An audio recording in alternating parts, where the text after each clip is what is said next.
সাঈদ ইবনে আমির আল জুমাহি বলে, উমার, মানুষের খেদমত করার সময় একমাত্র সন্তুষ্টি থাকবে আল্লাহর, আর যখন আল্লাহর ইবাদত করবা কোনো মানুষের পরোয়া করা যাবে না। উমরকে নসিহত করে এবার উমর জবাব দেয়, ভাই সাঈদ, রাষ্ট্র পরিচালনা করার ক্ষেত্রে কষ্ট হয়, সময় দিতে হয়, রাত না ঘুমিয়ে থাকতে হয়।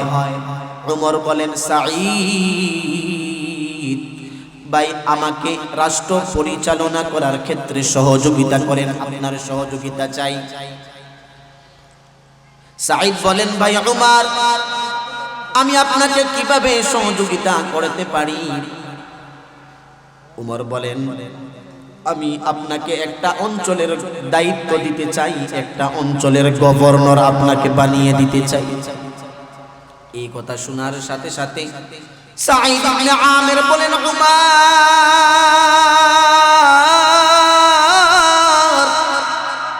আমার উপরে তো বড় মুসিবত দিয়েন না উমর, আমি পারবো না, আমি অযোগ্য, আমি নাজিজ, আমি নালায়েক।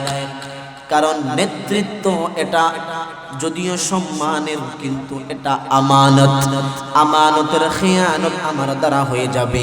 আমাকে এই জিম্মাদারি দিবেন না উমর, আমি এটা গ্রহণ করতে পারবো না, জিম্মাদারি আদায় করতে পারবো না। মনোযোগ দিয়ে কথা শুনেন। উমর রাদিয়াল্লাহু আনহু বলতেছেন, সাঈদ আমাকে নসিহত করলেন, এখন দায়িত্ব নিতে চাই, দায়িত্ব নিতে চান না। যেভাবেই হোক এই দায়িত্ব আপনাকে নিতে হবে, জিম্মাদারি নিতেই হবে। জোর করে খলিফাতুল মুসলিমিন উমর সাঈদ ইবনে আমির আল জুমাহি তার উপর এই দায়িত্ব দিয়ে দিলেন এবং উনাকে বলে দিলেন, আপনাকে গভর্নর বানিয়ে দিব। কোন অঞ্চলের জানেন? না জানি না। হিমস নগরীর গভর্নর আপনাকে বানিয়ে দিব। সুবহানাল্লাহ। উমর রাদিয়াল্লাহু আনহু সাঈদ ইবনে আমিরকে হিমসের গভর্নর বানায়া পাঠায়া দিছে। সাঈদ ইবনে আমির চলে গেলেন হিমসে। হিমস এমন একটা অঞ্চল, হিমসকে তদানীন্তন সময় বলা হতো কুয়াইফা। সাঈদ ইবনে আমির আল জুমাহি তিনি ওই অঞ্চলে চলে গিয়েছেন, মানুষের সেবা করেন, মানুষের খেদমত করেন। কিছুদিন পরে ওই হিমস নগরী থেকে একটা কাফেলা, একটা প্রতিনিধি দল মদিনায় আসলো উমরের কাছে। উমর রাদিয়াল্লাহু আনহু কাফেলাকে জিজ্ঞাসা করতেছেন, প্রতিনিধি দলকে জিজ্ঞাসা করতেছেন, বলো দেখি তোমাদের অঞ্চলের জন্য যেই গভর্নর বানিয়ে দিয়েছি সাঈদ ইবনে আমির আল জুমাহি, সাঈদ তোমাদের দেখাশোনা ঠিক মতো রাখে, করে কিনা? তোমাদের খেদমত সেবা ঠিক মতো করে কিনা? তোমাদের দেখভাল ঠিক মতো করে কিনা?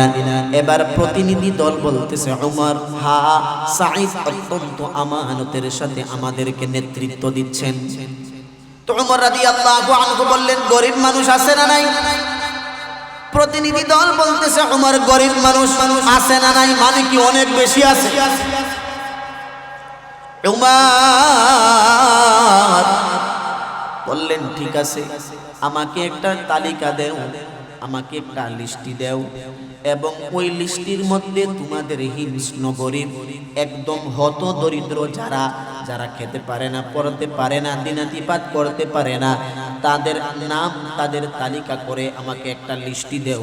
আমি তাদের জন্য কিছু খাদ্য দিব, কিছু টাকা দিব। জোরে কোন সুবহানাল্লাহ। এবার প্রতিনিধি দল একটা বিশাল আকারের তালিকা তৈরি করলো, বিশাল আকারের তালিকা। তালিকার মধ্যে কি বড় লোকের নাম না গরিবের নাম? জোরে বলেন, কার নাম? গরিবের নাম। উমরের কাছে যখন দেওয়া হলো, খলিফাতুল মুসলিমিন উমর যখন তালিকাটা হাতে নিয়ে পড়তে লাগলেন, উমর তালিকা পড়তে পড়তে এক পর্যায়ে দেখেন একটা নাম সুন্দর করে লেখা, নামটা হলো সাঈদ ইবনে আমির আল জুমাহি। উমর রাদিয়াল্লাহু আনহু জিজ্ঞাসা করলেন, এই সাঈদ ইবনে আমির লোকটা আবার কে? এবার প্রতিনিধি দল বলতেছে, উমর সাঈদ ইবনে আমির আল জুমাহিকে চিনতে পারতেছেন না? এটা সেই সাঈদ যেই সাঈদকে হিমস নগরীর গভর্নর বানিয়ে আপনি পাঠিয়ে দিয়েছিলেন। সুবহানাল্লাহ। উমর রাদিয়াল্লাহু আনহু আশ্চর্য হয়ে গেলেন। উমর বলতেছেন, সাঈদ তো তোমাদের নেতা,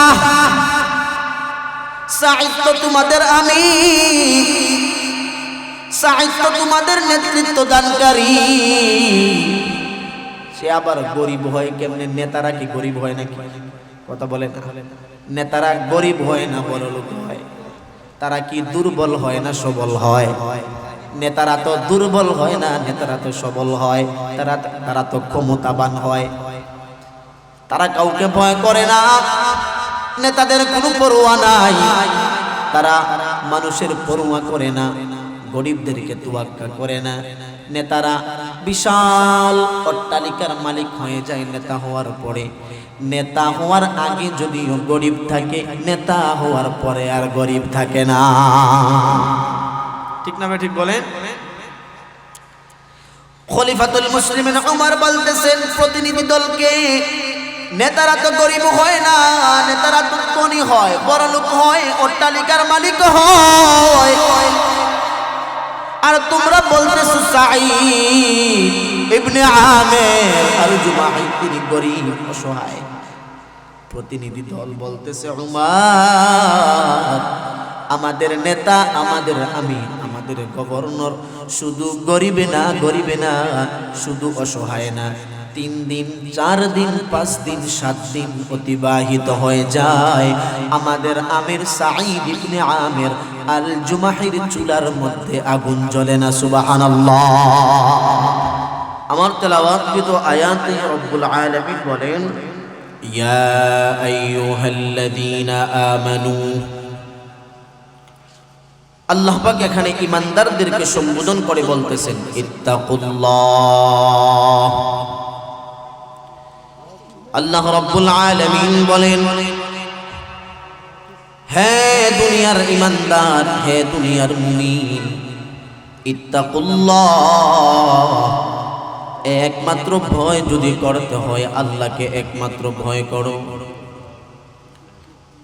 আল্লাহ রাব্বুল আলামিন আমাদেরকে রবের ভয়ের জন্য বলতেছেন। রব্বুল আলামিন বলেন, হে ঈমানদারের দল, আমি আল্লাহ ছাড়া অন্য কাউকে ভয় করা যাবে না। আমি আল্লাহ ছাড়া কোনো গায়রুল্লাহকে ভয় করা যাবে না। আল্লাহ বলেন, কোনো ইনসানকে ভয় করা যাবে না, আল্লাহ ছাড়া কাউকে ভয় করা যাবে না। ভয় যদি করতে হয় একমাত্র আল্লাহকে ভয় করতে হবে। রব্বুল আলামিন বলেন, হে ঈমানদারগণ, আমি আল্লাহকে ভয় করো। আল্লাহ পরের অংশে বলেছেন, ওয়াল তানজুর নাফসুম মা কদ্দামাত লিগাদ। আল্লাহ বলেন, ওয়াল তানজুর নাফসুম মা কদ্দামাত লিগাদ। তোমাদের সকলের চিন্তা করা উচিত, তোমাদের সকলের ভেবে দেখা উচিত। তোমরা সকলেই মনোযোগ সহকারে লক্ষ্য করো, নাফসুম মা কদ্দামাত লিগাদিন ওয়াত্তাকুল্লাহ। আল্লাহ বলেন, তোমাদের সকলের চিন্তা করা উচিত, তোমাদের সকলের ভেবে দেখা উচিত। আগামীকালকের জন্য, আগামীকালের জন্য তোমরা কি আমল জমা করতে পেরেছো? তোমরা পরকাল অ্যাকাউন্টে কতটুকু নেক আমল জমা করতে পেরেছো তোমাদের সকলের চিন্তা করা উচিত, তোমাদের ভেবে দেখা উচিত। কারণ ইন্নাল্লাহা খাবীরুম বিমা তা'মালুন, আমরা যা কিছুই করি না কেন রব্বুল আলামিন আমাদের সকল কর্মের ব্যাপারে বেখবর নন, আল্লাহ সব জানেন। আল্লাহর ভয়ের মাধ্যমে আল্লাহর নবীর সাহাবীরা আল্লাহকে এত বেশি পরিমাণ ভয় করেছেন, জাহান্নামকে এত বেশি পরিমাণ ভয় করেছেন, এই জন্যই রব্বুল আলামিন সাহাবায়ে কেরামদের ঈমানের মতো আমাদের ঈমানটা যেন হয়ে যায়, আমরা যেন সাহাবীদের মতো মুমিন হতে পারি।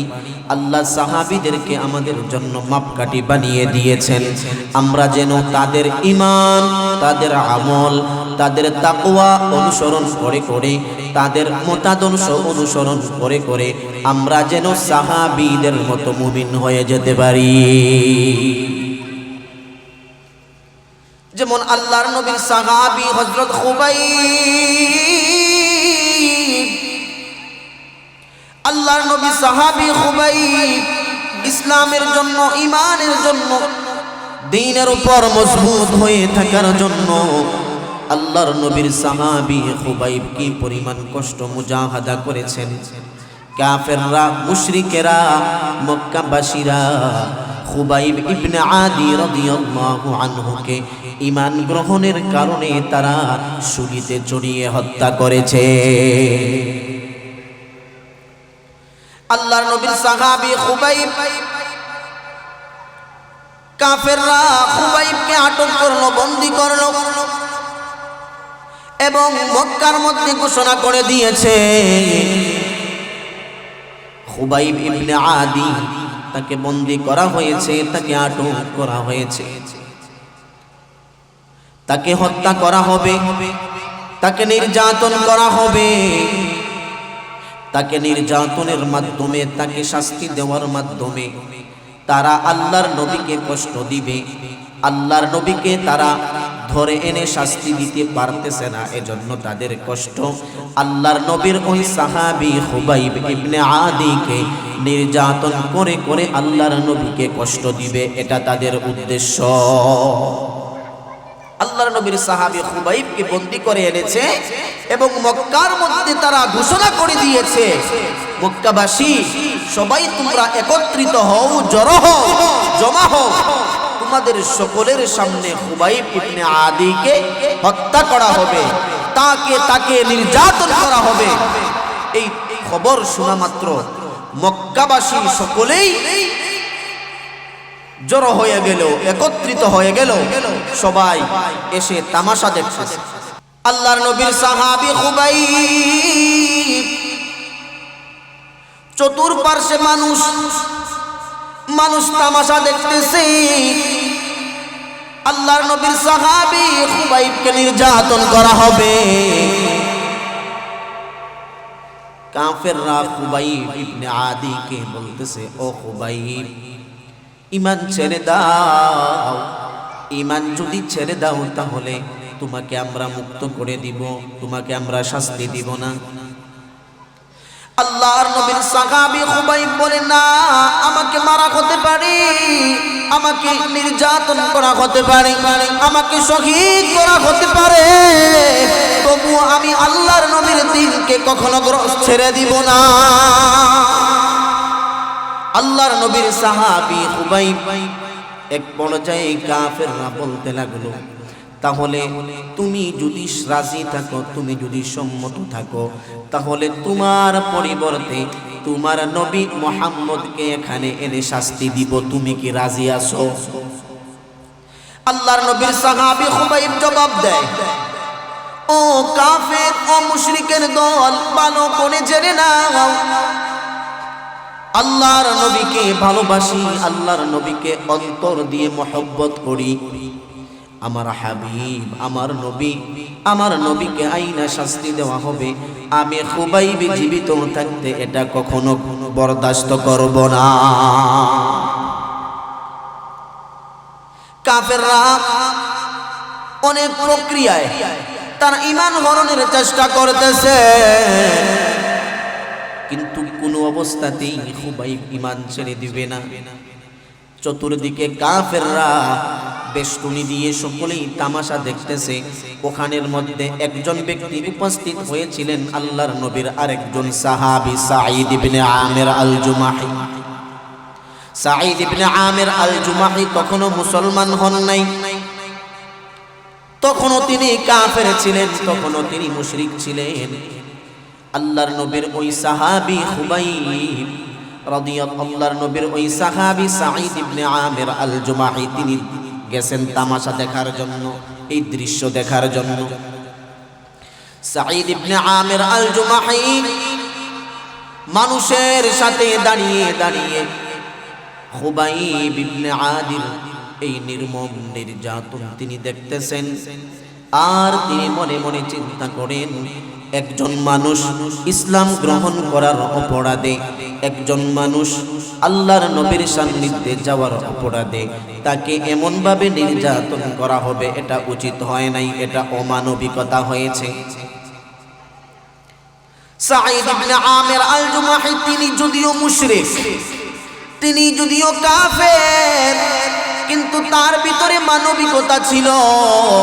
তিনি রাজি হচ্ছেন না, তিনি এটা পছন্দ করছেন না। আল্লাহর নবীর সাহাবী খুবাইব শুধুমাত্র একটাই তার অপরাধ, সে ঈমান গ্রহণ করেছে, সে আল্লাহর নবীর কাছে যায়, সে আল্লাহকে একমাত্র রব হিসাবে মেনে নিয়েছে। এই অপরাধের কারণে একজন মানুষকে নির্যাতন করা হবে, এটা হলো অমানবিকতা। সাঈদ ইবনে আমির আল জুমাহি তিনি দেখতেছেন হাজার হাজার মানুষ তাকায়া তাকায়া দৃশ্য দেখতেছি।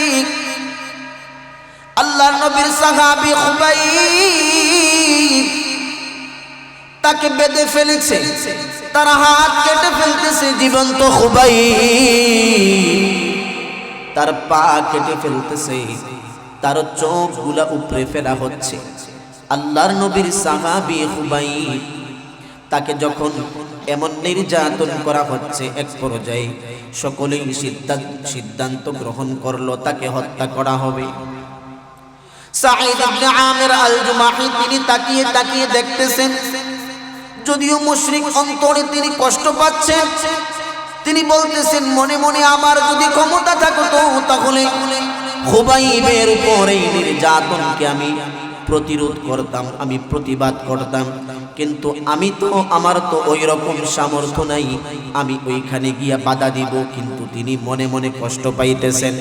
কাফেররা এক পর্যায়ে সিদ্ধান্ত গ্রহণ করলো, খুবাইব ইবনে আদিকে, আল্লাহর নবীর সাহাবীকে শুলিতে চড়িয়ে তাকে হত্যা করা হবে। নাউজুবিল্লাহ। আল্লাহর নবীর সাহাবীকে শুলিতে চড়িয়ে হত্যা করা হবে। কাফেররা এক পর্যায়ে সকলে সিদ্ধান্ত নিয়ে আল্লাহর নবীর সাহাবী খুবাইব ইবনে আদিকে তারা সকলে মিলে হত্যা করে ফেলল। সকল মুশরিকেরা, সকল কাফেরেরা তামাশা দেখতেছে, সবাই বাহবা দিচ্ছে, ভালোই হয়েছে, খুবাইবকে হত্যা করা হয়েছে। এবার যখন খুবাইব ইন্তেকাল করলেন, শহীদ হয়ে গেলেন, সকল মুশরিকেরা, সকল কাফেরেরা প্রত্যেকের বাড়িতে চলে গিয়েছে। ওইদিকে সাঈদ ইবনে আমির আল জুমাহি তিনিও উনার বাড়িতে চলে গিয়েছেন। দিন যায় মাস গড়ায়, সকলেই খুবাইবের কথা বলে গিয়েছে, কিন্তু সাঈদ ইবনে আমির আল জুমাহি তিনি খুবাইবের এই নির্মম দৃশ্য, হত্যার এই নির্মম দৃশ্য তিনি বলতে পারেন নাই। আল্লাহর নবীর সাহাবী সাঈদ তিনি সব সময় এটা চিন্তা করে, একজন মানুষ শুধুমাত্র ঈমান গ্রহণের কারণে, একজন মানুষ শুধুমাত্র ইসলাম গ্রহণের কারণে তাকে এমন ভাবে নির্যাতন করে তাকে হত্যা করা হলো। তাকে শহীদ করে দেওয়া হলো। এটা উচিত হয় নাই, এটা ঠিক হয় নাই, এটা জুলুম হয়েছে, এটা অত্যাচার হয়েছে, এটা নির্যাতন হয়েছে। মুশরিকেরা এই কাজটা ঠিক করে নাই, মুশরিকেরা এই কাজটা উচিত করে নাই। এর জন্য সকলের শাস্তি পাওয়া দরকার। আল্লাহর নবীর সাহাবী সাঈদ সব সময় তিনি মনে মনে এটা চিন্তা করে ধীরে ধীরে আল্লাহ রাব্বুল আলামিন সাঈদ ইবনে আমির আল জুমাহির অন্তরকে ইসলামের জন্য খুলে দিতেছেন। সুবহানাল্লাহ। তার অন্তর ধীরে ধীরে ইসলামের জন্য উন্মুক্ত হচ্ছে। আল্লাহর নবীর সাহাবী সাঈদ চিন্তা করেন, খুবাইব তাকে প্রস্তাব করা হয়েছিল, যদি দিন ছেড়ে দাও তাহলে তোমাকে ছেড়ে দেওয়া হবে, যদি ইসলাম ছেড়ে দাও তোমাকে ছেড়ে দেওয়া হবে, যদি তুমি রাজি থাকো তোমার নবী মুহাম্মদকে আইনা শাস্তি দিব তবে তোমাকে ছেড়ে দিব। সাঈদ ভাবে নবীর মধ্যে এমন কি পেয়েছে? দুনিয়ার সকল মানুষ তো বাঁচতে চায়, দুনিয়ার কোনো মানুষ মরতে চায় না, কিন্তু এমন কি ট্যাবলেট মুহাম্মদ তাকে খাওয়াইলো? জীবন দিতে রাজি, জীবন দিতে প্রস্তুত, কিন্তু মুহাম্মদকে শাস্তি দেওয়া হবে এতে সে রাজি না, প্রস্তুত না, সম্মত না। এমন কি ট্যাবলেট তারে খাওয়াইলো যার জন্য খুবাইব মৃত্যুর জন্য প্রস্তুত হয়ে গেল। সাঈদ ইবনে আমির আল জুমাহি তিনি সব সময় ভাবে আর চিন্তা করে মুহাম্মদের কাছে যাব, আসলে আমি দেখতে চাই নবীর সাহাবীরা নবীর জন্য কেন এত পাগল, কেন এত ভালোবাসে নবীকে, এটা আমার দেখাই লাগবে। দিন যায় মাস গড়ায়, সাঈদ ইবনে আমির আল জুমাহি এক পর্যায়ে তিনি ভাবতে ভাবতে ইসলাম ধর্ম নিয়ে চিন্তা করতে করতে এক পর্যায়ে তিনি সিদ্ধান্ত গ্রহণ করলেন, আসলে মুসলমানরাই হলো প্রকৃত মানুষ, তারাই হলো প্রকৃত মানবিক, তারাই হলো প্রকৃত ব্যক্তি। তারা কোনো মানুষের উপর জুলুম করে না, কোনো মানুষের উপর অন্যায় করে না, কোনো মানুষকে ঠগায় না, কোনো মানুষের সাথে প্রতারণা করে না। আসলে মুহাম্মদ যেই ধর্ম প্রচার করে এই ধর্মই হলো সত্য ধর্ম। সাঈদ ইবনে আমির আল জুমাহি চিন্তা করে করে এক পর্যায়ে তিনি সিদ্ধান্ত গ্রহণ করলেন, আর আমি বিধর্মীদের দলভুক্ত থাকব না, আমি অতি দ্রুত মুহাম্মদের ধর্ম কবুল করে আমিও খুবাইবের মতো মুসলমান হয়ে যাব। সুবহানাল্লাহ। সাঈদ ইবনে আমির আল জুমাহি যেমন চিন্তা তেমন কাজ। সাঈদ তিনি মুসলমান হয়ে যাবেন, আল্লাহর নবীর ইসলাম কবুল করে তিনি এক পর্যায়ে শেষ পর্যন্ত মুসলমান হয়ে গেলেন। তিনি এখন মনে শান্তি পায় না, চিন্তা করে নবী তো মদিনায়, আমি এখানের মধ্যে থাকবো না, আমি নবীর কাছে চলে যাব, তার দরবারে চলে যাব।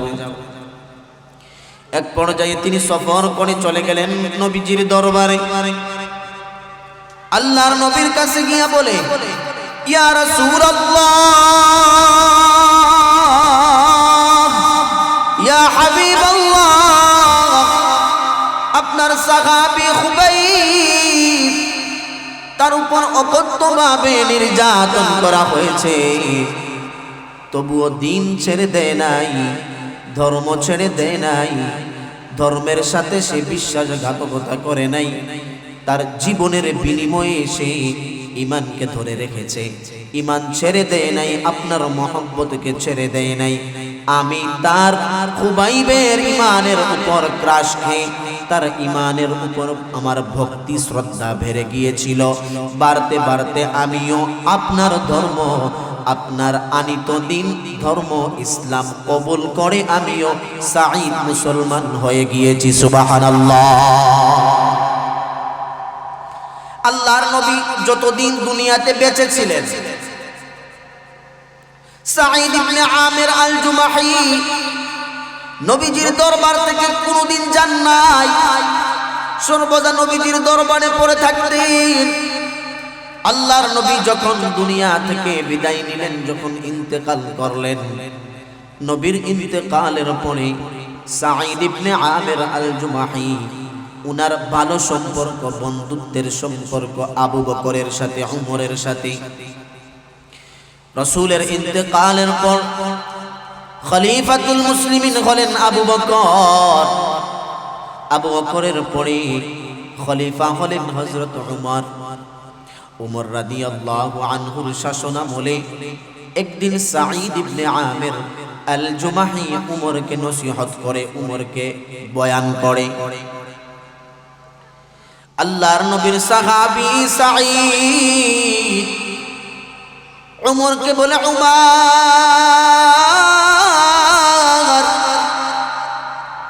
মনে রাখবা, তোমাকে আল্লাহ শাসক বানিয়েছেন, তোমাকে আল্লাহ ক্ষমতা দিয়েছেন, এটা তুমি তোমার যোগ্যতায় হও নাই, এটা আল্লাহ তোমাকে দিয়েছেন। আল্লাহ তোমাকে ক্ষমতার আসনে বসিয়েছেন। ক্ষমতার আসনে কে বসায়? জোরে বলেন, আরো জোরে বলেন, কে বসায়? আল্লাহ বসায়। আবার ক্ষমতার থেকে জুতার বাড়ি দিয়া কে নামায়? আল্লাহ নামায়। সাঈদ উমরকে নসিহত করে, উমর আল্লাহ তোমাকে শাসক বানিয়েছেন, আল্লাহ তোমাকে খলিফাতুল মুসলিমিন বানিয়েছেন, আমিরুল মুমিনিন বানিয়েছেন। মানুষের খেদমত যখন করবা তখন একমাত্র আল্লাহর সন্তুষ্টির জন্য করবা, আর আল্লাহর যখন ইবাদত করবা তখন কোনো মানুষের পরোয়া করবা না। আল্লাহর খেদমত, মানুষের খেদমত করার সময় সন্তুষ্টি থাকবে আল্লাহর, আর যখন আল্লাহর ইবাদত করবে তখন কোনো মানুষের পরোয়া করবে না। উমরকে বিভিন্ন ধরনের নসিহত করে। চিন্তা করেন, উমরের মতো ব্যক্তি তাকে নসিহত করতেছে সাঈদ। উমর কেমন ব্যক্তি? উমর রাদিয়াল্লাহু আনহু এমন একজন ব্যক্তি, আমাদের সমাজে কেউ যদি হকের উপর চলে তাকে বলে হকপন্থী। কি বলে? জোরে বলেন না, কি বলে? হকপন্থী। কোন আলেম হকের উপর থাকলে তাকে বলে হকপন্থী। কোন পীর হকের উপর থাকলে তাকে বলে হকপন্থী পীর। কোন শায়েখ হকের উপর থাকলে তাকে বলে হকপন্থী শায়েখ। হুজুর হকের উপর থাকলে বলে হকপন্থী হুজুর। অর্থাৎ প্রত্যেকটা মানুষ হকের অনুসরণ করে, হকের উপর চলতে চায়। কিন্তু হযরত উমর রাদিয়াল্লাহু আনহুর ব্যাপারে এই কথাটা বলা হয় সম্পূর্ণ বিপরীত। উমরকে হকপন্থী বলা হয় না, বরং হককে বলা হয় উমরপন্থী। জোরে কোন সুবহানাল্লাহ। উমর এমন ব্যক্তি, উমর যেদিকে যায় হক উমরের পিছনে পিছনে যায়। সুবহানাল্লাহ, জোরে কোন। আল্লাহর নবীর সাহাবী উমর এমন একজন ব্যক্তি, আল্লাহ পর্দার আয়াত নাজিল করেছেন, তখনও পর্দার বিধান নাই। নাজিল হওয়ার আগে পর্দার আয়াত, পর্দার বিধান নাই। উমর রাদিয়াল্লাহু আনহু উনার মাথার মধ্যে চিন্তা আসলো, মহিলারা রাস্তাঘাটে চলাফেরা করে, মহিলারা বাজারে যায়, মহিলাদেরকে রাস্তাঘাটে পাওয়া যায়। যদি পর্দার বিধান থাকতো তাহলে মহিলারা বাড়িতে থাকতো, পর্দার ভিতরে থাকতো, মহিলারা হেফাজতে থাকতো। কারণ দামি জিনিস, মূল্যবান জিনিস পর্দায় থাকে, আবরণের ভিতরে থাকে। আপনার বাড়িতে যদি স্বর্ণ অলংকার থাকে, ওই স্বর্ণ অলংকার দামি মূল্যবান জিনিস আপনি রাস্তায় ফেলে দেন না, ফেলে রাখেন না, আপনি উঠানে ফেলে রাখেন না, বারান্দায় ফেলে রাখেন না, বরং আপনার ঘরের মধ্যে আলমারির ভিতরে তালা মাইরা রাখেন। দামি জিনিস গোপনে রাখা হয়, দামি জিনিস প্রকাশ্যে রাখা হয় না। খলিফাতুল মুসলিমিন উমর চিন্তা করলেন, মহিলারা তো দামি, মহিলারা তো সম্মানী, তারা যদি পর্দায় থাকতো তাদের সম্মান আরো বেড়ে যেত। পর্দায় থাকলে সম্মান বাড়ে, বেপরদা হলে সম্মান কমে যায়।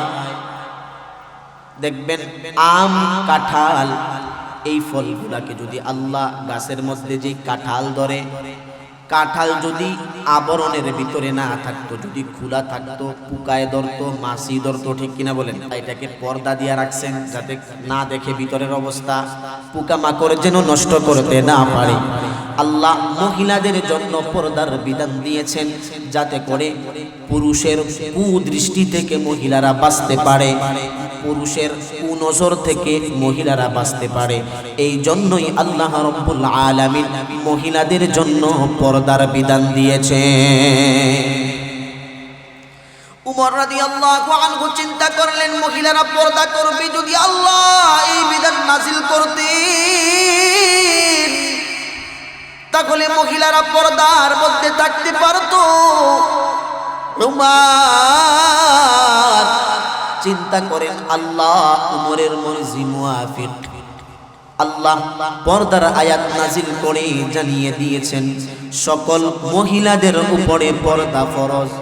আল্লাহ বলেন, ইয়া আইয়ুহান নাবিয়্যু কুল লি আজওয়াজিকা ওয়া বানাতিকা ওয়া নিসাইল মুমিনিন।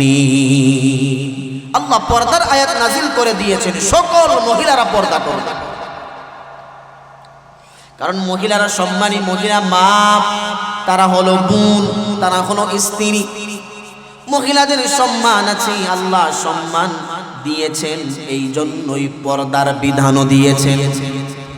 কারণ রাস্তাঘাটে যদি মহিলা বেপরদা ভাবে চলে, বাজারে হাটে ঘাটে যদি মহিলারা বেপরদার সাথে চলাফেরা করে, তাহলে পুরুষের কুদৃষ্টি পড়ে কি পড়ে না? বলেন, পড়ে কি পড়ে না? কুদৃষ্টি পড়ে। এই জন্য পুরুষের কুদৃষ্টি থেকে বাঁচার জন্য আল্লাহ রাব্বুল আলামিন মহিলাদের জন্য পর্দার বিধান নাজিল করে দিয়েছে।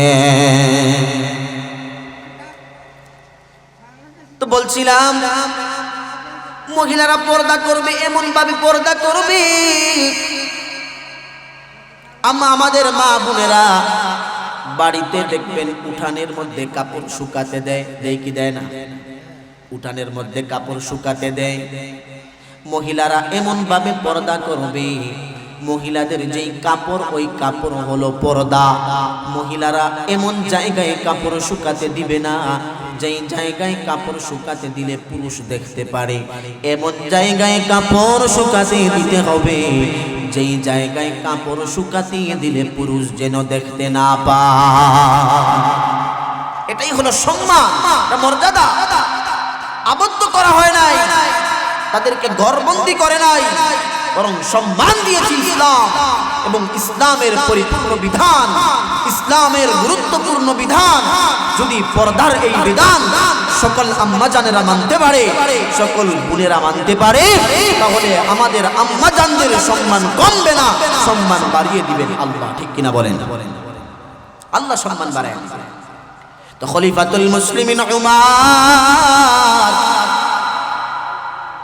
উনার মর্জি মুআফিক আল্লাহ আয়াত নাজিল করে দিয়েছে। ওই উমরকে নসিহত করে সাঈদ ইবনে আমির আল জুমাহি। সাঈদ ইবনে আমির আল জুমাহি বলে, উমর,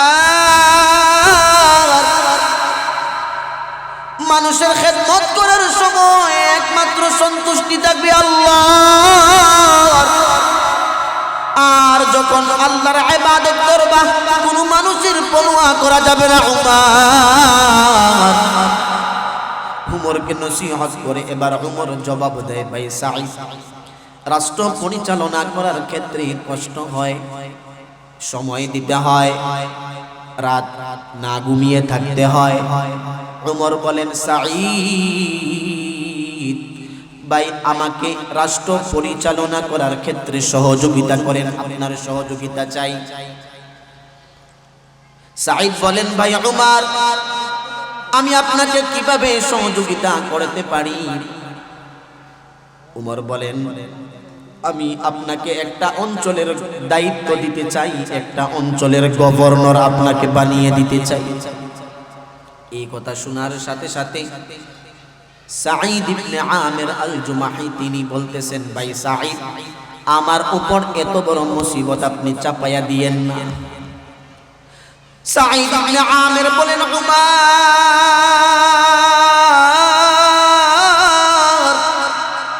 আমার উপর এত বড় মুসিবত দিয়েন না উমার, আমি পারবো না, আমি অযোগ্য, আমি নাচিজ, আমি নালায়েক। কারণ নেতৃত্ব এটা যদিও সম্মানের, কিন্তু এটা আমানত, আমানতের খেয়ানত আমার দ্বারা হয়ে যাবে। আমাকে এই জিম্মাদারি দিবেন না উমর, আমি এটা গ্রহণ করতে পারবো না, জিম্মাদারি আদায় করতে পারবো না। মনোযোগ দিয়ে কথা শুনেন। উমর রাদিয়াল্লাহু আনহু বলতেছেন, সাঈদ আমাকে নসিহত করলেন, এখন দায়িত্ব নিতে চাই, দায়িত্ব নিতে চান না। যেভাবেই হোক এই দায়িত্ব আপনাকে নিতে হবে, জিম্মাদারি নিতেই হবে। জোর করে খলিফাতুল মুসলিমিন উমর সাঈদ ইবনে আমির আল জুমাহি তার উপর এই দায়িত্ব দিয়ে দিলেন এবং উনাকে বলে দিলেন, আপনাকে গভর্নর বানিয়ে দিব। কোন অঞ্চলের জানেন? না জানি না। হিমস নগরীর গভর্নর আপনাকে বানিয়ে দিব। সুবহানাল্লাহ। উমর রাদিয়াল্লাহু আনহু সাঈদ ইবনে আমিরকে হিমসের গভর্নর বানায়া পাঠায়া দিছে। সাঈদ ইবনে আমির চলে গেলেন হিমসে। হিমস এমন একটা অঞ্চল, হিমসকে তদানীন্তন সময় বলা হতো কুয়াইফা। কি বলা হতো? কুয়াইফা। কুয়াইফা কেন বলা হতো? বলে যে কুফার মানুষ, তাদের মধ্যে একটা অভ্যাস ছিল, তারা শাসক সম্পর্কে বেশি অভিযোগ করত। কি করত? অভিযোগ, যে শাসক আমাদেরকে কাপড় দেয় নাই, আমাদেরকে খানা দেয় নাই, আমাদেরকে সময় দেয় না, আমাদের দেখাশোনা রাখে না। এই সমস্ত অভিযোগ কুফার মানুষ শাসক সম্পর্কে করত। আবার ওইদিকে হিমসের মানুষের মধ্যেও এই খাসলতটা ছিল, তারাও শাসক সম্পর্কে বেশি বেশি অভিযোগ করে যে শাসক আমাদের খোঁজ খবর রাখে না, আমাদেরকে খানা দেয় না, কাপড় দেয় না, পরায় না। এই সমস্ত অভিযোগ কুফার মধ্যে যেমন ছিল, হিমসের মানুষের মধ্যেও তেমন ছিল। এজন্য কুফা নামের সাথে মিল রেখে হিমস নগরীকে তাসগীর করে তদানীন্তন সময়ে বলা হতো কুয়াইফা। কথা কি বুঝতে পেরেছেন? তো তাদের মধ্যে এই খাসলত শাসক সম্পর্কে অভিযোগ করা। ওই রকম একটা অঞ্চলের গভর্নর বানিয়ে হযরত উমর পাঠিয়ে দিয়েছেন সাঈদ ইবনে আমির আল জুমাহি। সুবহানাল্লাহ। জোরে সাঈদ ইবনে আমির আল জুমাহি তিনি ওই অঞ্চলে চলে গিয়েছেন, মানুষের সেবা করেন, মানুষের খেদমত করেন।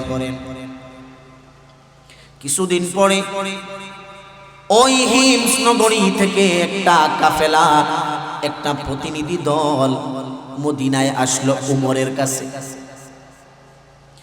উমর রাদিয়াল্লাহু আনহু কাফেলাকে জিজ্ঞাসা করতেছেন, প্রতিনিধি দলকে জিজ্ঞাসা করতেছেন, বলো দেখি তোমাদের অঞ্চলের জন্য যেই গভর্নর বানিয়ে দিয়েছি সাঈদ ইবনে আমির আল জুমাহি, সাঈদ তোমাদের দেখাশোনা ঠিক মতো রাখে, করে কিনা, তোমাদের খেদমত সেবা ঠিক মতো করে কিনা, তোমাদের দেখভাল ঠিক মতো করে কিনা। এবার প্রতিনিধি দল বলতেছে, উমর, হ্যাঁ, সাঈদ অত্যন্ত আমানতের সাথে আমাদেরকে নেতৃত্ব দিচ্ছেন। উমর রাদিয়াল্লাহু আনহু বললেন, ও প্রতিনিধি দল, তোমাদের হিমসে অসহায় গরিব মানুষ আছে না নাই? বলে যে আছে, কারণ গরিব মানুষ সব জায়গায় বেশি থাকে, ঠিক না বেঠিক? আমাদের এই অঞ্চলে গরিব মানুষ আছে না নাই? জোরে কোন আছে না নাই? কম না বেশি? বেশি। তো প্রত্যেক অঞ্চলেই প্রত্যেক জায়গায় গরিব মানুষের সংখ্যা বেশি থাকে। তো উমর রাদিয়াল্লাহু আনহু বললেন, গরিব মানুষ আছে না নাই? প্রতিনিধি দল বলতেছে, উমর গরিব মানুষ আছে না নাই, মানে কি অনেক বেশি আছে? উমর বললেন, ঠিক আছে, আমাকে একটা তালিকা দেও, আমাকে একটা লিস্টি দেও, এবং ওই লিস্টির মধ্যে তোমাদের হিংস্র গরিব, একদম হত দরিদ্র, যারা যারা খেতে পারে না, পড়তে পারে না, দিনাতিপাত করতে পারে না, তাদের নাম, তাদের তালিকা করে আমাকে একটা লিস্টি দেও। আমি তাদের জন্য কিছু খাদ্য দিব, কিছু টাকা দিব। জোরে কোন সুবহানাল্লাহ। মনোযোগ সহকারে কথাগুলো শোনার চেষ্টা করেন। এবার প্রতিনিধি দল একটা বিশাল আকারের তালিকা তৈরি করলো। বিশাল আকারের তালিকা। তালিকার মধ্যে কি বড় লোকের নাম না গরিবের নাম? জোরে বলেন, কার নাম? গরিবের নাম। উমরের কাছে যখন দেওয়া হলো, খলিফাতুল মুসলিমিন উমর যখন তালিকাটা হাতে নিয়ে পড়তে লাগলেন, উমর তালিকা পড়তে পড়তে এক পর্যায়ে দেখেন একটা নাম সুন্দর করে লেখা, নামটা হলো সাঈদ ইবনে আমির আল জুমাহি। উমর রাদিয়াল্লাহু আনহু জিজ্ঞাসা করলেন, এই সাঈদ ইবনে আমির লোকটা আবার কে? এবার প্রতিনিধি দল বলতেছে, উমর সাঈদ ইবনে আমির আল জুমাহিকে চিনতে পারতেছেন না? এটা সেই সাঈদ যেই সাঈদকে হিমস নগরীর গভর্নর বানিয়ে আপনি পাঠিয়ে দিয়েছিলেন। সুবহানাল্লাহ। উমর রাদিয়াল্লাহু আনহু আশ্চর্য হয়ে গেলেন। উমর বলতেছেন, সাঈদ তো তোমাদের নেতা, সাঈদ তো তোমাদের আমির, সাঈদ তো তোমাদের নেতৃত্ব দানকারী। সে আবার গরিব হয় কেমনে? নেতারা কি গরিব হয় নাকি? কথা বলেন। নেতারা গরিব হয় না বড় লোক হয়। তারা কি দুর্বল হয় না সবল হয়? নেতারা তো দুর্বল হয় না, নেতারা তো সবল হয়। তারা তো ক্ষমতাবান হয়। তারা কাউকে ভয় করে না, নেতাদের কোনো পরোয়া নাই। তারা মানুষের পরোয়া করে না, গরিবদেরকে তোয়াক্কা করে না। নেতারা বিশাল অট্টালিকার মালিক হয়ে যায় নেতা হওয়ার পরে। নেতা হওয়ার আগে যদিও গরিব থাকে, নেতা হওয়ার পরে আর গরিব থাকে না। ঠিক না? ঠিক বলেন।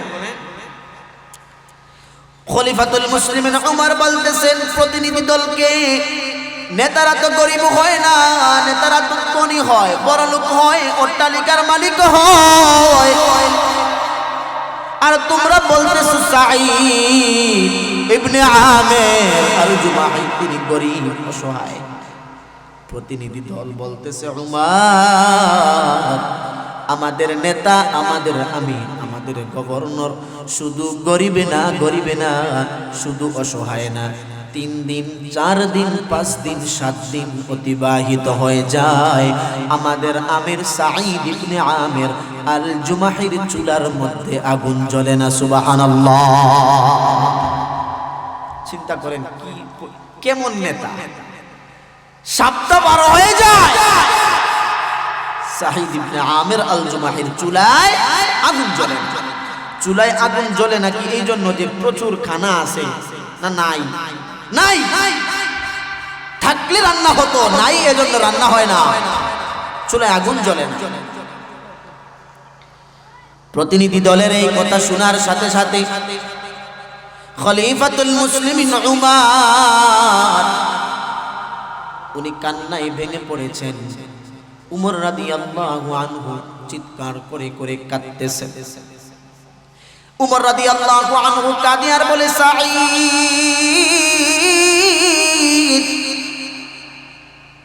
তোমাকে আমি হিমস নগরীর গভর্নর বানিয়ে দিলাম। তুমি একজন নেতা, তুমি একজন নেতৃস্থানীয় ব্যক্তিত্ব। আমি জানি নেতারা গরিব হয় না, কিন্তু তুমি এমন একজন নেতা তুমি এমন একজন ব্যক্তি 7 দিন 10 দিন অতিবাহিত হয় তোমার চুলায় নাকি আগুন জ্বলে না। খলিফাতুল মুসলিমিন উমর এমন কাঁদা কেঁদেছেন, এত বেশি উমর কেঁদেছেন, আল ইসাবার মধ্যে এসেছে উমর রাদিয়াল্লাহু আনহুর চোখের পানিতে উমরের সকল দাড়িগুলা ভিজে গিয়েছে। এবার খলিফাতুল মুসলিমিন উমর বলেন প্রতিনিধি দলকে, ও প্রতিনিধি দল শুনে নাও, তোমাদের হিমস নগরীর গরিব অসহায়দের জন্য আমি এই খাদ্য দিলাম, এই টাকা দিলাম, এই দিনার দিলাম, কিন্তু সাঈদ ইবনে আমির আল জুমাহি তোমাদের নেতা, তোমাদের গভর্নরের নামটা লিস্ট থেকে কেটে ফেলো। এই লিস্টে সাঈদকে ঢুকাইও না। এত বড় ঈমানদার, এত বড় মুত্তাকি ব্যক্তিত্ব সাঈদ, এই অসহায়দের লিস্টের মধ্যে সাঈদের নামটা প্রবেশ করাইও না। আমি তোমাদের গরিবদের জন্য দিনার দিলাম অনেকগুলো, আর সাঈদ ইবনে আমির আল জুমাহির জন্য 1000 দিনার আমি তাকে উপহার দিয়ে দিলাম। জোরে কোন সুবহানাল্লাহ। কয় হাজার দিনার দিবেন? 1000 দিনার। প্রতিনিধি দলের কাছে একটা 1000 দিনারের থলে তুলে দিয়েছেন। এবার প্রতিনিধি দল চলে গেল হিমসে। হিমসে যাওয়ার পরে এবার সাঈদ ইবনে আমির আল জুমাহির সামনে গিয়া বলতেছে, উমরের কাছে গিয়েছিলাম, উমর আমাদেরকে হাদিয়া দিয়েছে, আমাদের অঞ্চলের গরিব মানুষদের জন্য হাদিয়া দিয়েছে এবং আপনাকেও হাদিয়া দিয়েছে, এই নেন থলে। কয় হাজার দিনার? 1000। প্রতিনিধি দল বলতেছে, সাঈদ,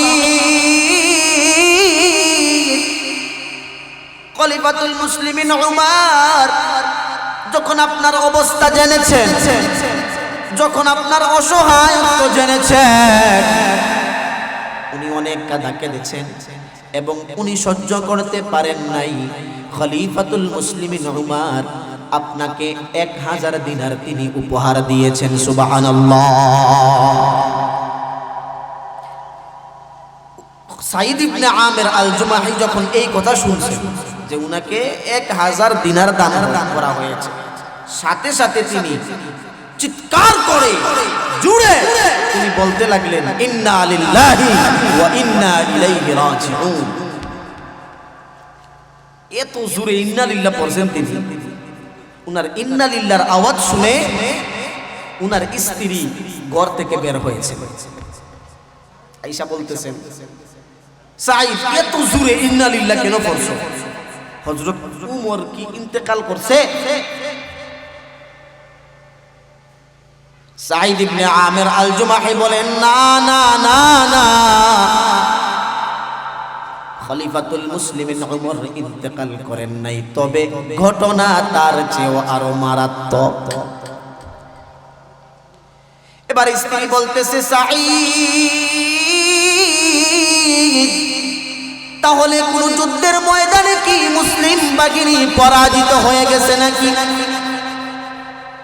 সাঈদ বলেন, না না, যুদ্ধের ময়দানে কোন মুসলিম বাহিনীও পরাজিত হয় নাই, তবে ঘটনা তার চেয়েও আরো মারাত্মক। স্ত্রীর কৌতূহল বেড়ে গেল।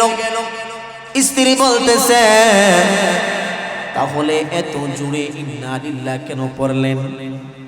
এবার আল্লাহর নবীর সাহাবী সাঈদ ইবনে আমির আল জুমাহি তিনি বলতে লাগলেন, আমার পরকাল ধ্বংস করার জন্য আমার ঘরের মধ্যে দুনিয়া ঢুকিয়ে দেওয়া হয়েছে। সুবহানাল্লাহ। সাঈদ ইবনে আমির আল্লাহর নবীর সাহাবী সাঈদ তিনি প্রতিনিধি দলকে বলতেছেন, শুনো, 1000 দিনার, এত সম্পদ, এত টাকা আমি রাখতে পারবো না। এগুলা তোমরা নিয়ে যাও, এগুলা নিয়ে আমার এরিয়া, আমার অঞ্চল, আমার হিমস নগরীর মধ্যে হাজার হাজার অসহায় মানুষ আছে, সকল অসহায় হত দরিদ্র মানুষের মধ্যে আমাকে দেওয়া 1000 দিনার সকল গরিবদের মধ্যে বন্টন করে দাও। সুবহানাল্লাহ। চিন্তা করেন কি পরিমাণ মুত্তাকি, কি পরিমাণ ইমানদার। উমরের পক্ষ থেকে, খলিফাতুল মুসলিমিন উমরের পক্ষ থেকে 1000 দিনার হাদিয়া এসেছে, সেটাও তিনি গ্রহণ করেন নাই, সেটাও তিনি নেন নাই। আর আজকের আমাদের নেতারা নেতা হওয়ার আগে গরিব থাকে, অসহায় থাকে, আঙ্গুলের মতো থাকে, নেতা হওয়ার পর পরই ওই আঙ্গুল ফুলে কলা গাছ হয়ে যায়। এই জন্য যদি প্রকৃত সত্যবাদী এবং ইমানদারদেরকে নেতা না বানানো যায়, আহওয়ালাদেরকে ক্ষমতায় না বসানো যায়, তাহলে আমরা অতীতে যেমন লুটতরাজকারী, যেমন লুণ্ঠনকারী নেতাদেরকে দেখেছি, সামনেও ওই রকম নেতাদেরকে আপনারা দেখতে পাবেন। ঠিক কিনা বলে? এজন্য আল্লাহওয়ালা, মুত্তাকি, পরহেজগার, ইমানদার যারা আল্লাহকে ভয় করে এমন নেতাদেরকে ক্ষমতায় বসাতে হবে। ঠিক কিনা বলেন? আল্লাহর নবীর সাহাবী সাঈদ ইবনে আমির আল জুমাহি সকলকে নির্দেশ দিলেন, হাদিয়া আমার লাগবে না, হাদিয়া আমার প্রয়োজন নাই, যাও যাও যাও, এগুলা গরিব অসহায়দের মধ্যে বন্টন করে দাও। এবার কিছুদিন পরে আল্লাহর নবীর সাহাবী খলিফাতুল মুসলিমিন উমর তিনি সিরিয়া গিয়েছেন মানুষের অবস্থা পর্যবেক্ষণের জন্য। যাত্রা বিরতি করলেন তিনি হিমস অঞ্চলে। এবার আইসা তিনি মানুষের ধারে ধারে গিয়ে, মানুষের কাছে নিকটে গিয়ে মানুষদেরকে জিজ্ঞাসা করতেছেন, বলো দেখি তোমাদের আমির, তোমাদের গভর্নর সাঈদ ইবনে আমির আল জুমাহি তোমাদেরকে ঠিকমতো নেতৃত্ব দেয় কিনা, তোমাদের সেবা খেদমত ঠিকমতো করে কিনা। এবার জনগণ উমরকে বলতেছে, ও উমর, আমাদের আমির, আমাদের গভর্নর সেবা করে, তবে মোটামুটি করে, ঠিকমতো করে না। আগে আপনাদেরকে বলেছি হিমস নগরীর উপাধি ছিল কুয়াইফা। কুয়াইফা কেন বলা হয়? কুফার মানুষের খাসলত, শাসক সম্পর্কে অভিযোগ করা। আবার হিমসের মানুষের মধ্যেও এই খাসলতটা, এই অভ্যাসটা আছে, তারাও কুফার মানুষের মতো শাসক সম্পর্কে অভিযোগ করে। এজন্যই তাদেরকে কুফা নামের সাথে মিল রেখে তাসগীর করে তাদেরকে বলা হতো কুয়াইফা, শাসক সম্পর্কে অভিযোগ করে। সাঈদ ইবনে আমির আল জুমাহি কত আমানতদারিতার সাথে তিনি নেতৃত্ব দিতেছেন, পরিচালনা করতেছেন হিমস নগরী। কিন্তু জনগণ কি বলতেছে? জনগণকে যখন জিজ্ঞাসা করলো, উমর তোমাদের সেবা খেদমত ঠিক মতো করে কিনা, সবাই একসাথে উমরকে জবাব দিয়েছে, না না, আমাদের সেবা ঠিক মতো করে না। আমাদের আমির, আমাদের গভর্নর সাঈদ ইবনে আমির আল জুমাহি সম্পর্কে আমাদের অভিযোগ আছে। কি আছে? জোরে বলেন, কি আছে? অভিযোগ আছে। জনগণ বলতেছে, উমর, আমাদের আমির, আমাদের গভর্নর, তার সম্পর্কে অভিযোগ, একটা অভিযোগ না, দুইটা অভিযোগ না, তিনটা অভিযোগ না, আমাদের আমির সম্পর্কে আমাদের অভিযোগ হলো 4টা। অভিযোগ কয়টা? জোরে কয় না, কয়টা? 4টা। উমর রাদিয়াল্লাহু আনহু বলতেছেন, ঠিক আছে, তোমাদের অভিযোগগুলো শোনা হবে, তবে সাঈদকে ডেকে আনো। তোমরা সকলেই একসাথে সাঈদকে ডেকে আনো, আমার সামনে আনো। তাকে সামনে রাইখা তোমরা অভিযোগগুলা উত্থাপন করো, তবেই দেখবো অভিযোগ সত্য না মিথ্যা। এবার সকলেই সাঈদ ইবনে আমের তাদের গভর্নর, তাদের আমিরকে ডাইকা আনছে, অভিযোগ উত্থাপন শোনাবে। যখন সাঈদ আসলেন, উমার সাঈদকে বললেন, সাঈদ, তোমার জনগণ সকলেই বলতেছে তোমার সম্পর্কে নাকি তাদের অভিযোগ আছে। মনোযোগ দিয়ে শুনে। সাঈদ ইবনে আমির আল জুমাহি বলতেছেন, উমার, অভিযোগ থাকতেই পারে, আমি তো পূর্ণাঙ্গ না, আমি তো পরিপূর্ণ না, আমার অন্যায় থাকতে পারে, আমার ভুল থাকতে পারে। আমার যদি ভুল থাকে তাহলে আমি শুধরে নিব। তাদেরকে বলেন অভিযোগগুলা বলার জন্য, উত্থাপন করার জন্য। আল্লাহর নবীর সাহাবী যখন তাদেরকে বললেন অভিযোগগুলা বলো, উমর রাদিয়াল্লাহু আনহু এবার তাদেরকে বললেন, সাঈদের কথা শুনেছো তোমরা, তোমরা তোমাদের সবগুলা অভিযোগ উত্থাপন করো। এবার জনগণের পক্ষ থেকে একজন দাঁড়িয়ে বলতেছে, উমার, এক নাম্বার অভিযোগ, আমাদের আমির, আমাদের গভর্নর সাঈদ ইবনে আমির আল জুমাহি, উনি প্রতিদিন সকালবেলা রাষ্ট্রীয় কাজ শুরু করবেন, কিন্তু দেরি করে শুরু করেন। অর্থাৎ মনে করেন সকাল 9টার সময় অফিসে যাওয়ার কথা, কিন্তু অফিসে যাইতে যাইতে 11টা 12টা হয়ে যায়। কথা কি বুঝতেছেন? আমাদের আমির, আমাদের গভর্নর দেরিতে অফিসে যায়, রাষ্ট্রীয় কাজ শুরু করে। আমিরকে জিজ্ঞাসা করেন তিনি কেন দেরিতে যায়। আমরা সকালবেলা গেলে উনাকে পাই না, আমাদের হক নষ্ট হয়। কেন উনাকে জিজ্ঞাসা করেন কেন আমাদের হক নষ্ট করে। হযরত উমর সাঈদকে বলেন, সাঈদ, জবাব দাও, কেন তুমি দেরিতে অফিস শুরু করো। সাঈদ ইবনে আমির আল জুমাহি তিনি উমরকে বলেন, উমর, আমি মূলত আমার এই কথাটা বলতে চাই না, কিন্তু এখন যদি না বলি তাহলে আমাকে সন্দেহ করা হবে।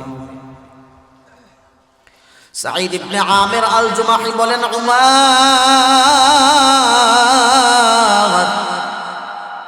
আমার কোনো খাদেম নাই, আমার কোনো গোলাম নাই। আমার যদি খাদেম থাকতো, গোলাম থাকতো, আমার জন্য সহজ হতো। আমার খাদেম গোলাম না থাকার কারণে প্রতিদিন আমি সকালবেলা ঘুম থেকে উঠে ফজরের নামাজ আদায় করি, ফজরের নামাজ পড়ে তেলাওয়াত করি, তারপরে আমার স্ত্রীকে নিয়ে আমি বাড়িঘর পরিষ্কার পরিচ্ছন্ন করি, তারপর আমি নিজে আপনার কি বলে খামিরা তৈরি করি, আমি নিজে রুটি বানাই, আমার স্ত্রীর সাথে সহযোগিতা করি। যদি আমার গোলাম থাকতো, খাদেম থাকতো, আমার এই কাজগুলা করতে হতো না, আমার দেরি হতো না। সারাদিনের কাজ সকালবেলা আমি আঞ্জাম দেই, আমি সব কাজগুলা করি, এই জন্য রাষ্ট্রীয় কাজে যেতে আমার দেরি হয়ে যায়। সুবহানাল্লাহ। চিন্তা করেন, একজন আমির, একজন গভর্নর, কোনো খাদেম নাই, কোনো গোলাম নাই, আর আমাদের ছোট বড় একটা নেতা যদি হয়ে যাইতে পারে, দেখবেন আশেপাশে সামসার অভাব নাই। ঠিক না? কিন্তু এত বড় আমির, এত বড় গভর্নর, কোনো গোলাম নাই, কোনো খাদেম নাই। সাঈদ ইবনে আমির আল জুমাহি তিনি যখন জবাব দিয়ে দিলেন, এবার উমর জনগণকে বলতেছেন, তোমাদের অভিযোগের একটা অভিযোগের জবাব পাইছো? ও পাইছি। সারাদিনের কাজ সকালবেলা করে, এজন্যই যাইতে দেরি হয়। উমর বলেন, এবার দ্বিতীয় অভিযোগ কি বলো? জনগণ বলতেছে, খলিফাতুল মুসলিমিন উমর, আমাদের আমির, আমাদের গভর্নর, উনাকে আমরা দিনের বেলা পাই কিন্তু রাতের বেলা পাই না। আমরা সারাদিন উনাকে পাই ঠিক কিন্তু রাতে পাই না। উনি যেহেতু আমির, উনি যেহেতু গভর্নর, আমাদের হক হলো আমরা জনগণ রাইতে 3টার সময় যদি যাই কোনো প্রয়োজনে, আমরা আমাদের নেতারে পাইতাম। এটা আমাদের হক। আমাদের সমস্যা সমাধান করার জন্য যেই কোনো মুহূর্তে যদি নেতার কাছে যাই, নেতা আমাদেরকে সহযোগিতা করবে, এটাকেই বলে নেতৃত্ব। কিন্তু দিনের বেলা পাওয়া যায় কিন্তু রাতের বেলা পাওয়া যায় না। আমিরকে জিজ্ঞাসা করেন, আমাদের হক কেন নষ্ট করে, আমরা কেন উনাকে রাতের বেলা পাই না? খলিফাতুল মুসলিমিন উমর সাঈদ ইবনে আমির আল জুমাহিকে বলেন, ভাই সাঈদ, তোমাকে কেন রাতের বেলা পাওয়া যায় না? প্রশ্নের জবাব দাও। সাঈদ ইবনে আমির আল জুমাহি তিনি বলতেছেন, উমর, আমি আমার 24 ঘন্টাকে 2 ভাগে ভাগ করেছি। কয় ভাগে? জোরে বলেন, কয় ভাগে? আমি আমার 24 ঘন্টাকে 2 ভাগে ভাগ করেছি। সারাদিন আমি জনগণের খেদমত করি, জনগণের সেবা করি। সারাদিনটাকে আমি খেদমতের জন্য নির্ধারিত করেছি, খালকের জন্য, মাখলুকের জন্য। আর রাতের অংশকে আমি নির্ধারিত করেছি আমার মাওলার ইবাদতের জন্য। সারাদিন জনগণের সেবা করি, জনগণের খেদমত করি। আর রাতের অংশকে আমি নির্ধারিত করেছি আমার মাওলার ইবাদতের জন্য। সুবহানাল্লাহ। রাতের বেলা আমি আমার আল্লাহর ইবাদত করি। উমর বলতেছেন, ও জনগণ, 2 নম্বর জবাব কি হয়েছে তোমাদের?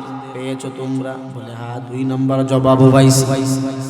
এবার উমর বলেন, ও জনগণ, এবার তোমরা 3 নম্বর অভিযোগ জানাও, 3 নম্বর অভিযোগ উত্থাপন করো। জনগণ ডেকে ডেকে বলতেছেন, খলিফাতুল মুসলিমিন উমর,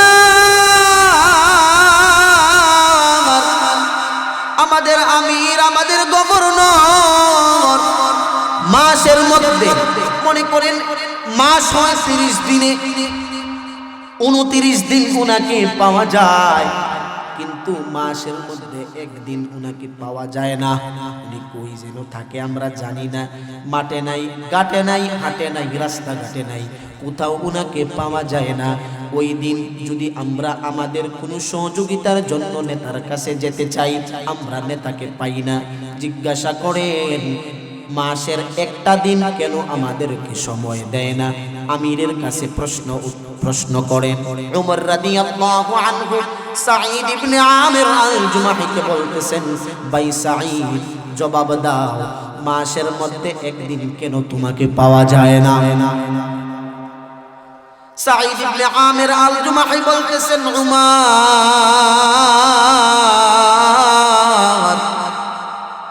আমি আমির, আমি গভর্নর, আমি সাঈদ ইবনে আমির আল জুমাহির জামা, কাপড়, পাঞ্জাবি একটা। কয়টা? কথা কয় নাই, কয়টা?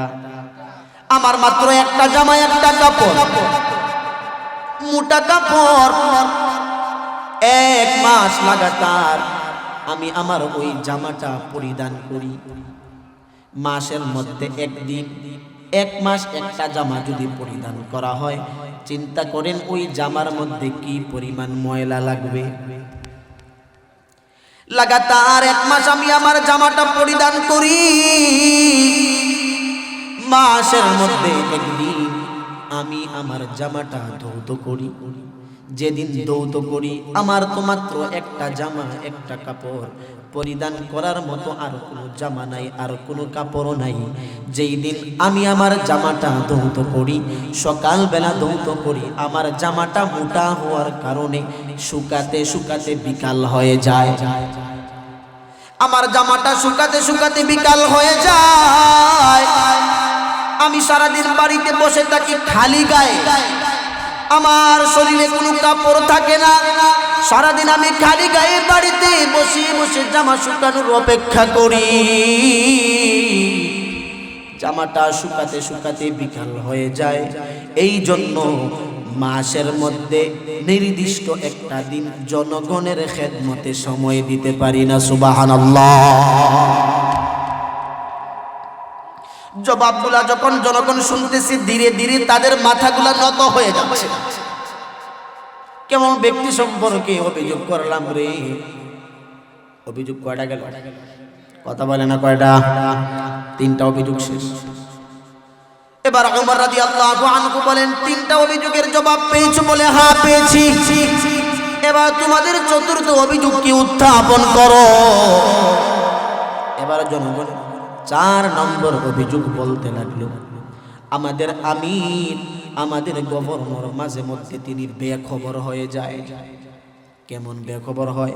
বলে মনে করেন উনি আমাদের সামনে বসে আছেন, আমরা উনাকে প্রশ্ন করলাম, কোনো জিনিস জিজ্ঞাসা করলাম, সাঈদ আমির গভর্নর আমাদের কথা শুনেন, উনি কোনো কথাই কয় না। মনে করেন একটা মানুষ যখন কোনো জিনিস গভীরভাবে চিন্তা করে, একটা মানুষ যখন গভীরভাবে কোনো জিনিস ভাবে, তাকে আপনি প্রশ্ন করবেন জিজ্ঞাসা করবেন কিন্তু সে শুনবে না। কথা ঠিক না বেঠিক? আমাদের আমির সাঈদ ইবনে আমির উনি আমাদের সামনে থাকা সত্ত্বেও উনাকে আমরা প্রশ্ন করি জিজ্ঞাসা করি কিন্তু তিনি জবাব দেন না। জিজ্ঞাসা করেন কেন তিনি জবাব দেন না? কেন আমাদের অধিকার আমাদের হক নষ্ট করে জবাব দিতে বলেন? খলিফাতুল মুসলিমিন উমার সাঈদ ইবনে আমির আল জুমাহিকে বলতেছেন, ভাই সাঈদ কেন তোমার এমন হয়, কেন তুমি এমন করো, জবাব দাও। সাঈদ ইবনে আমির আল জুমাহি এবার ওমরকে বলতে লাগলেন, উমার ওই যে মুসলমান হওয়ার আগে মক্কার কাফিরেরা, মক্কার কুরাইশেরা, মক্কার মুশরিকেরা আল্লাহর নবীর সাহাবী খুবাইবকে নির্যাতন করেছিল, খুবাইবকে অত্যাচার করেছিল। জীবন্ত খুবাইবের হাত কেটে দিয়েছিল, জীবন্ত খুবাইবের পা কেটে দিয়েছিল, জীবন্ত খুবাইবের চোখ উপড়ে ফেলা হয়েছিল, খুবাইবকে শুলিতে চড়িয়ে হত্যা করেছিল কাফেররা। ওই যে ইসলাম ধর্ম গ্রহণ করার আগে, আমি মুসলমান হওয়ার আগে হাজার হাজার মানুষের সামনে মুশরিকেরা আল্লাহর নবীর সাহাবী খুবাইব তাকে শুলিতে চড়িয়ে হত্যা করেছিল, তাকে শহীদ করা হয়েছিল। হঠাৎ করে মাঝে মধ্যে আমার খুবাইবের ওই হত্যার সেই দৃশ্যটা আমার স্মরণ হয়ে যায়। যখন আমার খুবাইবের হত্যার দৃশ্য স্মরণ হয়ে যায়, আমি কোনো কিছুই বলতে পারি না, আমি যেন ওইখানে হারিয়ে যাই, আমি যেন খুবাইবের হত্যার স্থানের মধ্যে আমি যেন হারিয়ে যাই। কে আমাকে কি জিজ্ঞাসা করলো আমি টের পাই না, কে আমাকে কি প্রশ্ন করলো আমি টের পাই না, যার কারণে কি প্রশ্ন করা হলো আমি সাঈদ জবাব দিতে পারি না। সুবহানাল্লাহ। অভিযোগের 4টার অভিযোগের জবাব হইছে, কথা বলে না হইছে কিনা? জবাব হয়ে গেছে। চিন্তা করেন একজন আমির একজন গভর্নর সম্পর্কে তারা জনগণ অভিযোগ করে, আর আজকের সমাজে আমরা যদি চেয়ারম্যান, আমরা যদি এমপি সম্পর্কে অভিযোগ করি, পরের দিন আমার জেলে ঢোকন লাগবো। ঢোকা লাগবে কিনা? অভিযোগ করার কোনো সিস্টেম নাই। অভিযোগ করবে দূরের কথা, অতীত তো এমন গিয়েছে যে একজন মানুষ রাগে ক্ষোভে রাষ্ট্রের আপনার প্রশাসনের, সরকারের একটু সমালোচনা করবে ফেসবুকে, পোস্ট দিবে ফেসবুকে, স্ট্যাটাস দিবে ফেসবুকে, রাগে আর ক্ষোভে একটা পোস্ট দিয়েছে, আরেকজন পোস্ট দেখা তারে আইয়া বলতেছে, ভাই তাড়াতাড়ি তুমি তোমার স্ট্যাটাস ডিলিট করো, নাইলে তোমার কিন্তু ক্ষতি হয়ে যাবে। এমন অবস্থাও আমাদের গিয়েছে, একটা পোস্ট দিয়ে প্রতিবাদী আমরা টিকতে পারি নাই, সাথে সাথে কিংবা কিছুক্ষণ পরে ওই পোস্ট স্ট্যাটাস আমাদেরকে কেটে দিতে বাধ্য করা হয়েছে, কিংবা আতঙ্কে ছিলাম, ভয়ে ছিলাম, কখন জানি আবার মামলা হামলা হয়ে যায়, কখন জানি ফাঁসির দড়ি আমার গলায় লেগে যায়, কখন জানি আমাকে কারারুদ্ধ করা হয়, কখন জানি ফাঁসির কাস্টে ঝুলানো হয়। এরকম আতঙ্কে আর ভয়ের মধ্যে আমাদেরকে রাখা হয়েছিল। প্রত্যয় গ্রহণ করছি, প্রতি জীবন যেমন সরকার আমাদের দেশ পরিচালনা করেছে, যেভাবে আমাদেরকে নেতৃত্ব দেওয়া হয়েছে, আর কোন সরকারকে, আর কোন নেতাদেরকে আমরা এমন নেতা দেখতে চাই না, ঠিক কিনা বলে? আর কোন এমন একটা রাষ্ট্র আমরা দেখতে চাই না যেই রাষ্ট্রের মধ্যে মানুষের জান নিরাপত্তাহীনতায় থাকবে, মানুষের জীবনের কোনো নিরাপত্তা থাকবে না। আরে ভাই, একটা কুকুরেরও নিরাপত্তা আছে, একটা প্রাণের নিরাপত্তা আছে, কিন্তু মানুষ আশরাফুল মাখলুকাতের কোনো নিরাপত্তা নাই, ঠিক কিনা বলে? এজন্য যারা নেতৃত্ব দিবে, নেতা যারা হবে, তাদের অন্তরে যদি আল্লাহর ভয় থাকে, তাহলে তাদের দ্বারা দুর্নীতি সম্ভব না, তাদের দ্বারা লুটপাট সম্ভব না, সম্ভব হবে না যদি আল্লাহর ভয় অন্তরে থাকে। খুতবায়ে তেলাওয়াত করেছি একটা কোরআনের আয়াত, আমি প্রথমেও বলেছি আল্লাহ তাকওয়ার ওয়াজ করেছেন, ইয়া আইয়ুহাল্লাযীনা আমানু ইত্তাকুল্লাহ। আল্লাহ বলেন, হে ঈমানদার, তোমরা আল্লাহকে ভয় করো। ওয়াল তানজুর নাফসুম মা কদ্দামাত লিগাদি ওয়াত্তাকুল্লাহ। আল্লাহ বলেন, ভাবো, চিন্তা করো, গবেষণা করো, ফিকির করো, পরকাল জগতের জন্য, কিয়ামত দিবসের জন্য কি পরিমাণ আমল তোমরা জমা করতে পেরেছো। ইন্নাল্লাহা খাবীরুম বিমা তা'মালুন। আমরা যা করি, গুনাহ করি না নেক কাজ করি, মানুষকে ঠকাই না না ঠকাই, সব কিছুর তথ্য, সব কিছুর সংবাদ, সব কিছুর খবর আল্লাহর কাছে আছে না নাই? জোরে কোন আছে না নাই? আল্লাহ সব কিছু দেখেন, সব জানেন। আল্লাহ সামিউ, আল্লাহ বাসীর, আল্লাহ সব শুনেন, আল্লাহ সব দেখেন। এজন্য আগামীতে আমরা আমাদের সকলকে, সকলের নফসকে এমন ভাবে গুনাহ মুক্ত বানাবো, এমন ভাবে রবের তাকওয়া আমাদের অন্তরে ঢুকাবো, যাতে করে দুর্নীতি করব তো দূরের কথা, আমরা যেন দুর্নীতির কাছেও না যাই। জোরে কোন ঠিক কিনা? আল্লাহ তাআলা আমাদের সকলকে যেই কথাগুলা বললাম আমল করার এবং বুঝার তৌফিক এবং হিম্মত আল্লাহ সকলকে দান করুন। জুড়ে বলি আমিন। ওয়া আখিরু দাওয়ানা আনিল হামদুলিল্লাহি রাব্বিল আলামিন। ওয়াসসালামু আলাইকুম ওয়া রাহমাতুল্লাহ।